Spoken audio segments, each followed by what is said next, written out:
AFL lovers saw the State of Origin return last weekend, and thousands upon thousands turned out for the event. But did it go over well, or was it a complete flop? Let's talk about it.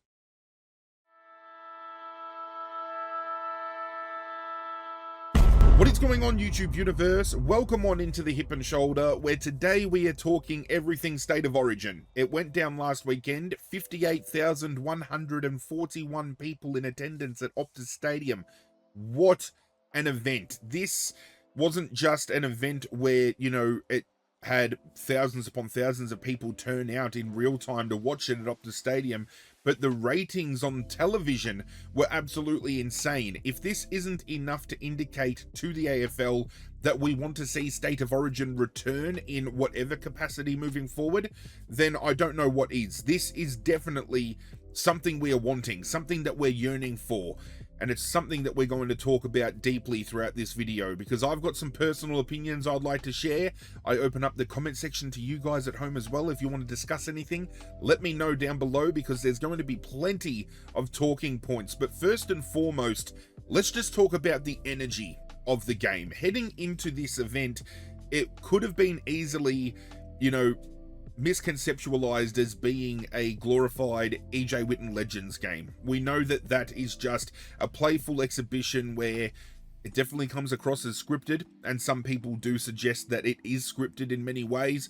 Playful pushing and shoving around, lightheartedness, like joking about. But the tone was set for this game. I mean, Toby Green came out pre-game making comments, asking whether they can get suspended, because we all know him and Marcus Bontempelli, don't get on. They clash, but they're on the same team. So it's like, it's very interesting to see players from different clubs that have animosity amongst each other kind of building camaraderie and coming together, but still kind of having that underlying level of, hatred or flair. And that is where some of the biggest moments from this game, spewed forth. There was one moment where Zach Butters got tackled in a contest and a scuffle happened, and everybody in that moment just completely disregarded the fact that, away from State of Origin, they're teammates. They have camaraderies and relationships built with these players. But it wasn't Port Adelaide, Collingwood, Richmond, Essendon. It was just Victoria and Western Australia. So much so that the two that ended up in that scuffle the most was Zach Butters and Mitch Georgiades, who are both Port Adelaide team members. So funny enough to see that go down, but to see this camaraderie, this brotherhood shaped between the Victorian men and the Western Australian men was absolutely great to watch, because that's what we're invested in. That's what we want to see. We want to see a bit of biff. We want to see a little bit of, heavy hitting and getting in each other's faces and throwing each other around. But to disregard everything else away from what they were doing in that moment shows that they were invested in playing this game. And it just takes State of Origin to a whole new level when you start seeing that these players are invested in the moment. They're invested in the cause. This isn't just a throwaway kind of game where they're happy to get paid for an extra appearance. This was something that they were truly aiming for. They wanted to win this State of Origin to represent their state. They wanted to showcase their talent, and boy oh boy, did we get delivered a lot of talent in this game. This had a star-studded lineup, and I'm a little bit jealous of the people that got to see this, in real time at Optus Stadium. The energy in that oval, in that stadium, was insane. It radiated from the television. A good friend of mine was at the game and was talking about how every time Western Australia got a disposal, got a possession, the crowd went absolutely wild. And he did mention that when it comes to Victoria winning the contest, there was a little less buzz. It was obviously going to be a more Western Australia dominated crowd, but just to hear the energy, like 58,000 people, this is a great turnout for something that a lot of people would have been a little bit skeptical about heading into the event, as I said, because it was an unknown commodity. We didn't know how this was going to be handled, how seriously the players were going to take it. So if this is just putting one foot in the door in being able to bring State of Origin back in a fuller capacity, I'm all for it. The game itself provided opportunity to see not only, you know, players showcasing their talent, we get to start seeing whether or not they're fit, you know, they're getting some extra training, some extra run into their bodies ahead of the preseason and the actual season kicking off in less than a month from now. But the one thing I was happy to see kind of enforced in this game was the rule changes that the AFL is going to face this year. And there are a couple that some people are kind of still on the fence about, but I think this game was a great showcase of showing how games are going to transition moving forward, how free-flowing it's going to become. I feel it was a more faster-paced game. I feel there was more offensive maneuvers happening because there wasn't a defensive mindset at all. I mean, there was no heavy tagging. There was no attempting to slow down play at all. It was just all-out offense, and it just showed how quickly goals can be surmounted when that is the primary kind of, you know, mindset of a team. Thankfully, Ross Lyon wasn't coaching, because we know that bastard would have had Victoria just holding up in the halfback, kicking it around and fucking having a good old time. Some of the rules that we did see played about, though, kicked off as early as the centre bounce.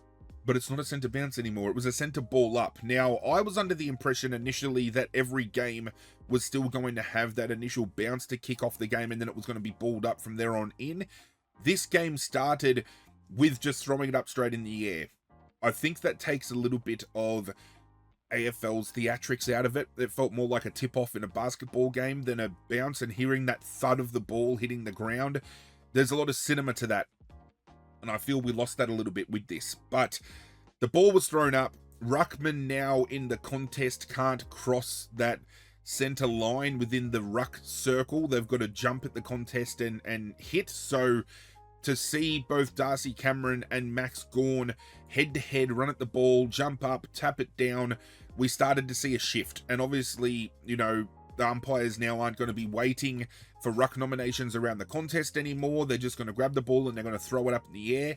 That's going to suit more agile-based ruckmen. So a ruckman like Luke Jackson, Tim English, Darcy Cameron, really going to revel in this kind of change, I feel, because, you know, they're not going to wait for a more lumbering kind of ruckman like a Max Gawn to wander all the way down, put his hand up and say, I'm taking the contest, and then throw it up and then allow him to contest it. So strategies are now going to come into play, especially now with the sub rule gone and having just that extra fifth man on the bench.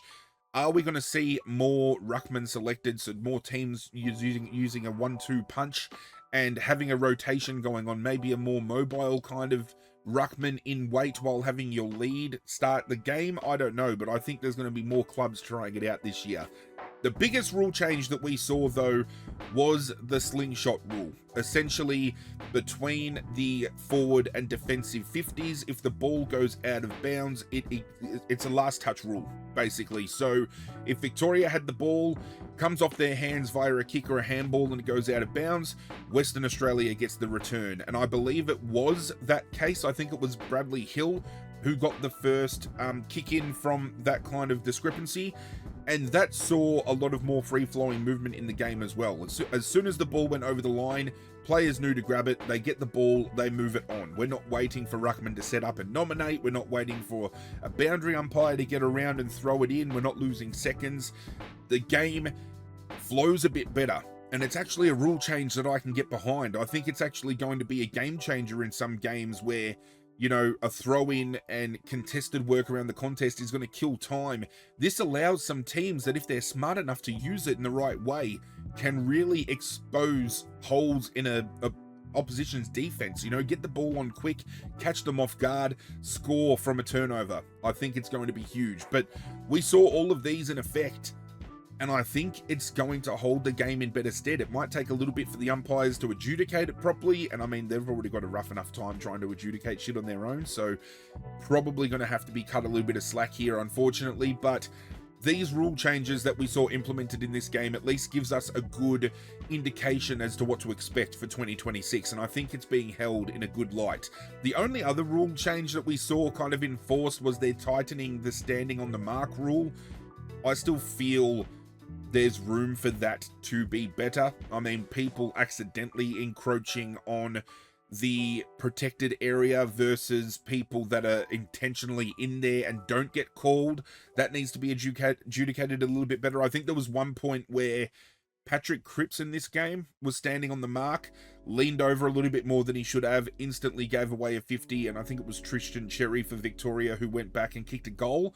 But that was the only 50-meter penalty that we saw that was really glaring from this new interpretation of the rule. But everything else kind of really fit into the game well. I thought, as I said, it's a great indicator for where the game's going to be headed. And I know these rule changes were met with a lot of skepticism when they were announced, but seeing them in action, seeing them enforced, I think we're going to get a better free-flowing game. This is where teams are going to be able to capitalize. It's going to be strategies from the coaching staff to be able to implement these things. They would have been training it as well. So getting used to the idea of, okay, we don't defensively now set up around the ground. We now have the chance to launch an attack. This is really going to separate teams and show where their mindsets are at. You know, whether a team like St Kilda, for example, who Ross Lyon is very defensively sound, how are they going to handle a kick in like this? I could probably guess that he's going to have somebody get a free kick on the wing and then kick it 50 meters backwards so they can fuck around in the back line with it a little bit more, but remains to be seen.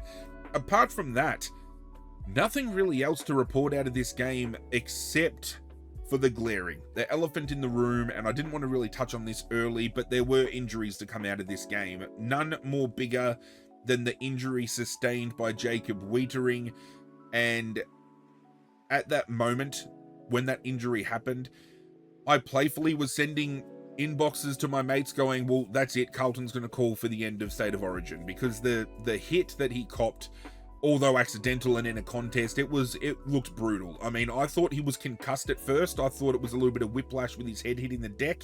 He has since had scans on his shoulder and his ribs.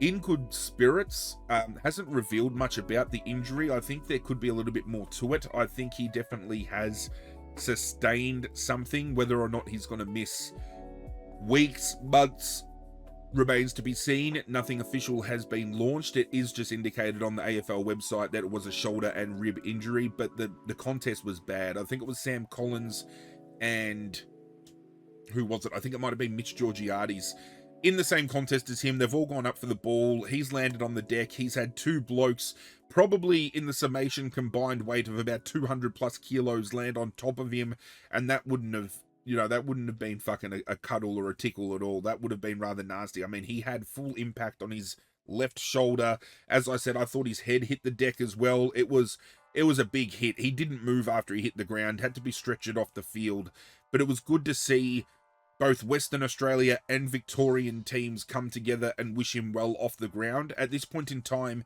Mitch Georgiades had actually gone off the ground as well, with an injury of his own that he had sustained. I think it was hamstring awareness, and there was a few players by the end that had some hamstring awareness and was taken off in the game. But to see even him get across on the sidelines and wait for Wiedering to be, driven off the ground so he could give best wishes as well, kind of, that camaraderie again from just two individual team kind of aspects coming together for a player like that, and recognizing that in that moment the player's welfare and safety is bigger than the event they were fighting for, was incredible to see from a viewer's standpoint, and makes me so proud to be an AFL supporter, because you can boo players, you can jeer teams all you want, but at the end of the day, they're still human, and they come together for each other like that in a big way. It's great to see. Other injuries, though, aside from Wiedering, I believe Matt Rao did a finger injury. I don't think there was much really into that. 53 or 54% game time he ended up spending. I think it's just probably a good thing to get him in cotton wool just for, maintaining Gold Coast's season and keeping that in a bubble. For Western Australia, Mitch Georgiades ended up coming off with hamstring awareness. Sam Taylor from GWS came off with hamstring awareness. And Callum Archie from Adelaide came off with hamstring awareness as well. But it's now being reported that Archie's hamstring might be a little bit more than awareness, and he's actually done some damage, so he could miss some weeks, which is going to be interesting because he's obviously been a very vital role player for Brisbane. Coming over to Adelaide, they've obviously targeted him for a reason. They feel he fits a niche, and I definitely feel he fits a much needed kind of situation for Adelaide, that kind of pressure wingman half forward that can, tackle hard, you can utilize as a tagger, and he knows how to hit the scoreboard. He knows how to get teammates involved. So losing him early when you're resetting a campaign, incredibly tough. But outside of that, I think we all knew there was realm for injury to happen. And while I joked that Carlton were going to call for the game to be cancelled moving forward, you've got to kind of look at it from a different lens. A lot of people are saying, you know, oh, players shouldn't be playing because they're going to get injured and it's going to hurt their seasons. You've also had players for the vast majority of many preseason training sessions over the last few years get injured. I mean, we've already seen Tom Green from GWS go down with a possible ACL injury. It's been reported since that Finn Callahan's done a hip injury during preseason training. We have seen the likes of many other players historically go down during preseason and miss a bulk of the year. I mean, Marcus Bontempelli missed the start of last year. Errol Goulden missed a bulk of last year.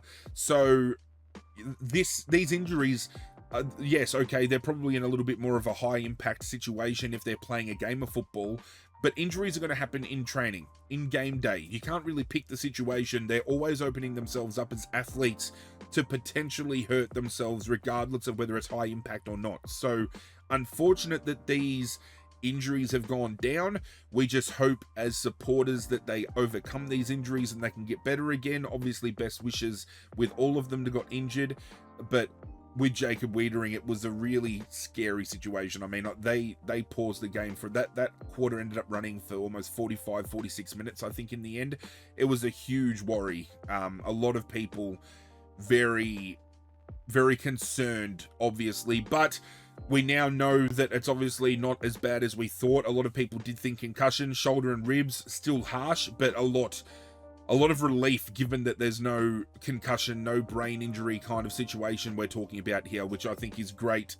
And again, can't really hold the game in disrepute and for ransom for injuries. It's going to happen. It's going to happen. It's unfortunate, but it goes down that way. Diving into the game itself, it was Victoria who walked away with the win, 18-17, 125, defeating Western Australia's 15-11, 101. And it was Western Australia who got the jump early. I was actually quite surprised because when you look at the two teams on paper, a lot of people thought this was going to be a whitewash by Victoria. Tristan Cherry and Max Gawn in the ruck, the competition's two best ruckmen. Marcus Bontempelli, Zach Butters, Nick Dacos, Bailey Smith, Max Holmes, Zach Merritt, Caleb Sarong, you know, Matt Rowell. Keep throwing all these players into the mix midfield-wise, and this was a midfield that would dominate any team. But it was Western Australia that got the jump because they were better suited to these new adaptations of rules. Darcy Cameron, even though Max Gawn had the better of the ruck contest in the way of ruck count by the end of the game, Darcy Cameron was pivotal, especially in the first half, because he was getting first use to his on-ballers. And this new ruck interpretation opened up a little bit more space for clearance work, and they were dominating that clearance. Chad Warner snags a goal from clearance deep. They were using the ball very cleverly in that midfield unit to get it and keep it away from Victoria. I think Western Australia had kicked their first 2 or 3 goals, and Victoria hadn't really had any disposals up until that point in time. But then they flipped the switch, and it was all Victoria, and every time Western Australia would score, Victoria would find a way to bounce back. And, you know, with a star-studded lineup as big as Victoria's was, you can't, you know, expect any less. That does bring up a discussion point, though. It actually brings up 2 discussion points. The first of which, when you break down the players that played and some of the over performances versus some of the lackluster performances, brings into question whether or not a tighter selection criteria needs to be used for these players to represent their state. You know, if we just rattle off some numbers real quick, which I want to rattle off the better performers as we go later on, especially when it comes to best on ground, disregarding the fact that Jacob Wiedering only had the 1 disposal because he went down incredibly early in the game. But I mean, Rory Lobb played, you know, 88% game time, only had 6 possessions, only took 1 mark as a key defender. Aaron Norton played 76%. He only had 8 disposals, didn't score. Sam Darcy, lauded as, you know, the unicorn. He's going to be a top 5, top 10 player. Kicked 2 behinds, only had 11 disposals from 70% game time. Will Powell only had 10 disposals. Sam Taylor, for the 51% he was on, he had 6 disposals, but I mean, he played only half a game, so to be kind of disregarded as well. But I mean, Will Powell played 60%, he only had 10 possessions.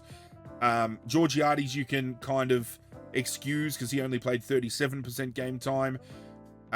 Tim English was a little bit down. Nathan Broad, he might have only had 10 possessions, but he was actually one of the better rated defenders in the game. So, you know, it starts to beg question as to whether or not some of these players are just given opportunity because of the fact that they were drafted from that area, instead of really looking and saying, how can we best promote this game with the best talent we have available? And it opens up discussion point as to whether, you know, there needs to be a more even mix from clubs as well, because when I was watching the game, I couldn't help but look at it and think, well, the Bulldogs have 6 players in this game. Geelong had 5. Gold Coast had, I think, 5. You know, when you look at that in isolation alone, Geelong, Gold Coast, and Bulldogs are almost putting out a team on their own regard onto the field. And this isn't just me as a Richmond man sitting here going, oh, we only had Nathan Broad selected, or, you know, North Melbourne only had Tristan Cherry selected. But I mean, you could have players that qualify to be selected, because obviously Western Australia is a little bit niche with the players that have been drafted from there. And there were some players, I believe, that played for Western Australia that weren't necessarily drafted from there, just to help bolster their team. But I would love to see a bit of a wider spread, like seeing a Cam Zurhaar. I actually think Zurhaar was drafted from Western Australia, so he could have played. Get Harry Sheezel involved. Have North Melbourne have another representative there. Nick Vlaston has surely done enough to play in a team and qualify to play for a team. I think there was whispers that Will Ashcroft wasn't eligible to be selected for Victoria, so now people are talking about whether South Australia or the Allies or the All-Stars should be included. I personally think it should be, and I've got some opinion points on that. We'll get to that momentarily. But with this whole selection process and my belief of earning that role, do we look at, instead of doing this as a pre-season before the season starts situation, move it to the end of the year? Don't have that pre-finals bye between the last round of the home and away season and the finals. Cancel that. Shift that bye to the weekend before the grand final.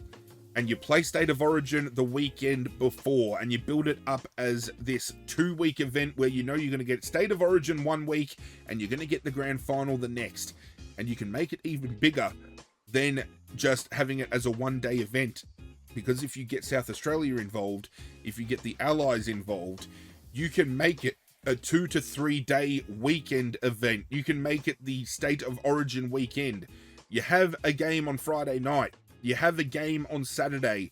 And on Sunday, it culminates in the 2 teams that have won their games playing off for the grand prize. That's something that I think could work. So you have Victoria playing, say, South Australia on Friday night. On Saturday night or Saturday in the afternoon, you have Western Australia take on the Allies, and then on Sunday the 2 teams that have won go head to head to win the cup. And because it's at the end of the year, you've got access to all the teams that have played, all the players that have played, and you can make selections based on that. Obviously, with the 2 teams that are playing in the grand final, the only caveat is you make it that grand finalists don't have players selected to represent, but it opens up opportunity for more players to be selected from these other teams. And it's not hard. There's a 44-man squad selected for the All-Australian before they knuckle it down to their final team. Why can't you look at that as your starting list and make sure that all the players that make it onto that 44-man All-Australian squad are represented in one of these teams that play in this State of Origin series? You know what I'm saying? It just opens up opportunity for more players to get access to it. You get a better handle on the players that are being selected because they've earned their way there. And if you add extra teams in, it opens up for a competition to be had instead of just a 1-game event. I think making this like a gather round, but as a State of Origin round, would be absolutely great. I think Western Australia are currently petitioning to have it over there. I'm more than okay for Optus Stadium to host State of Origin, because there are people saying it needs to stay away from the MCG because the MCG gets the grand final. Makes sense. If they move it to the slot I'm suggesting, MCG is going to be there for the grand final anyway. So Optus Stadium is open. You have the State of Origin over there, gather round in Adelaide, grand final and the marquee events happen through the year, still happen at the MCG.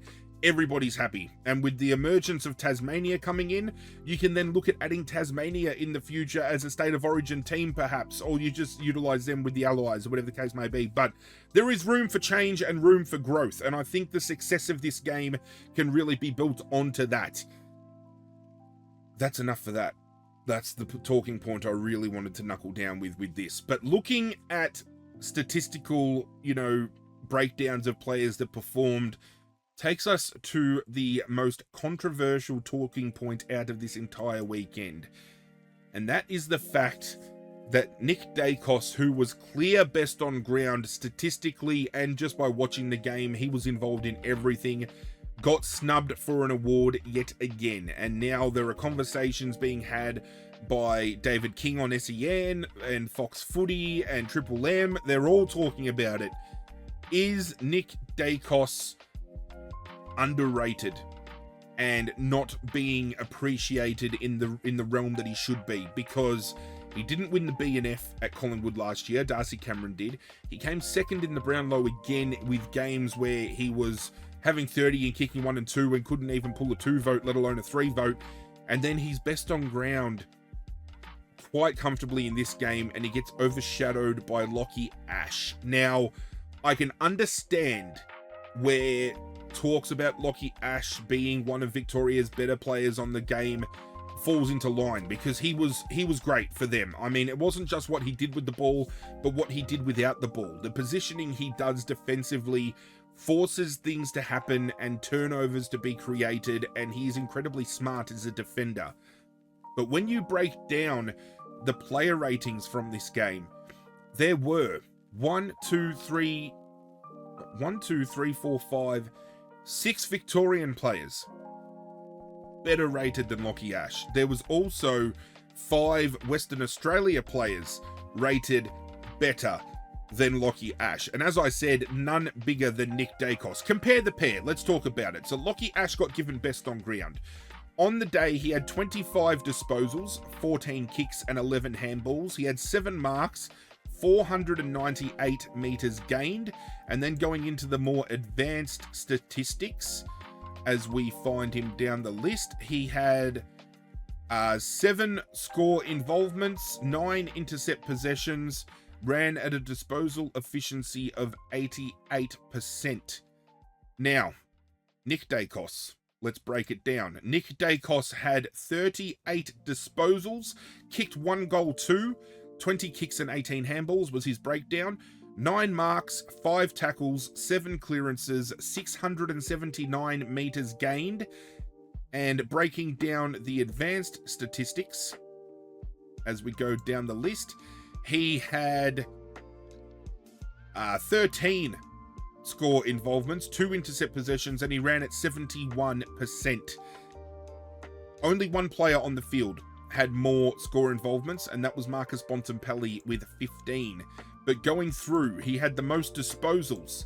He took the 5th most amount of marks on the day. He laid the equal most amount of tackles on the day.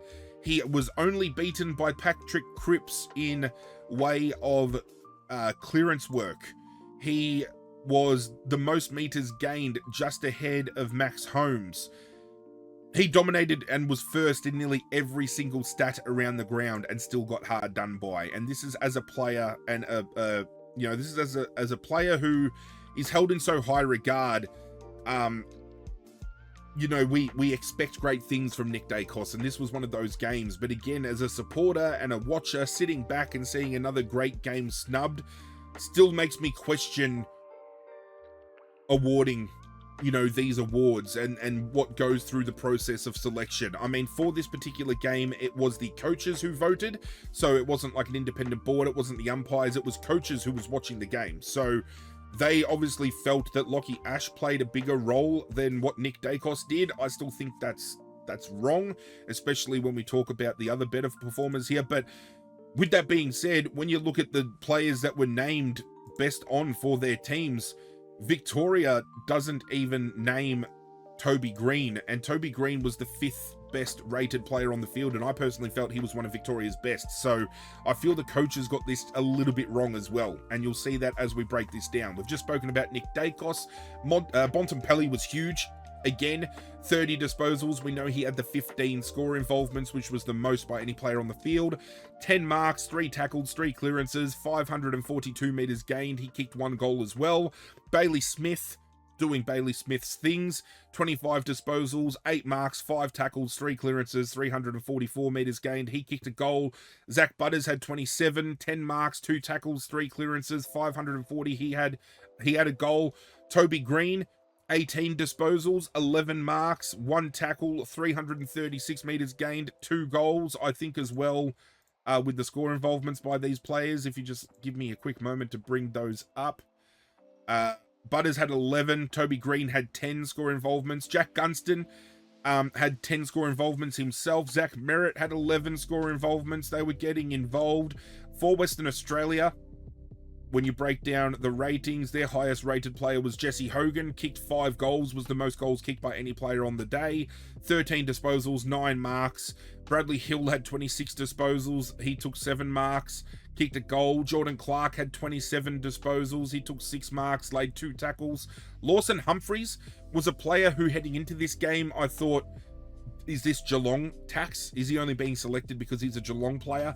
And he actually turned out to be one of the better players on the day, so restored a little bit of faith in the selection process there, but there were still many players that I felt their selection was questionable, and maybe they only got selected because they've got ties to Western Australia. Like Stephen Caniglio, of all players, I'm not entirely sure about that.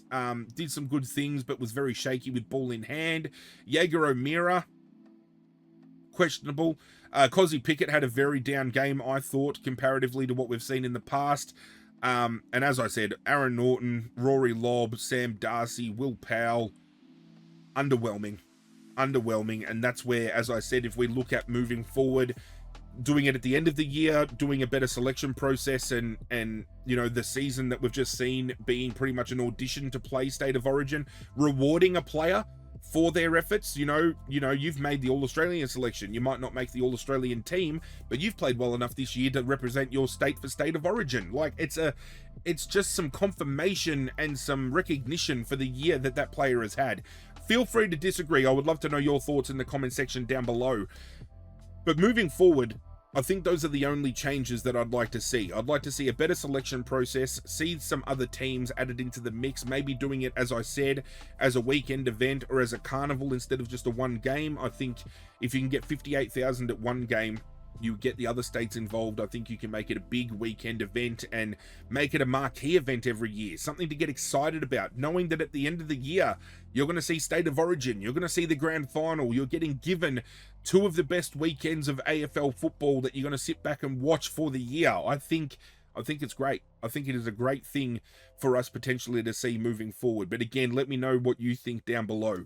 That is it for this video. I just wanted to break down some statistics, talk about the game, talk about the rule changes, and just give my take on how it went down. And ultimately, I thought State of Origin was a success. I would love to see it stick around. How it's handled moving forward is going to be a critical thing. Do we have it as a standalone game? Is Western Australia and Victoria going to be the only teams involved? What will be selection criteria? All of these things added into the mix. I'm very keen to know your thoughts down below. Do leave a like on the video if you enjoyed, and if you want to get on board the community we are building together here, feel free to hit that subscribe button as well. The next video I drop is going to be my Supercoach team reveal. I dropped off a little bit with Supercoach last year in the way of making content, but I will be doing weekly updates. Even if I don't do trades for my team in that week, we will still talk about viable trades and movements that we can do. I'm really invested in Supercoach and building this channel this year, so I'm looking at covering a lot of content. If you guys watching have any ideas for content you would like to see, let me know down below. I do have a really fun video lying in wait to drop before the season starts, and I'd love to Love to see how that fares, and I'd love to see what you make of it as well. But that's it from me, guys. I'm out of here, and as always, I will catch you guys next time.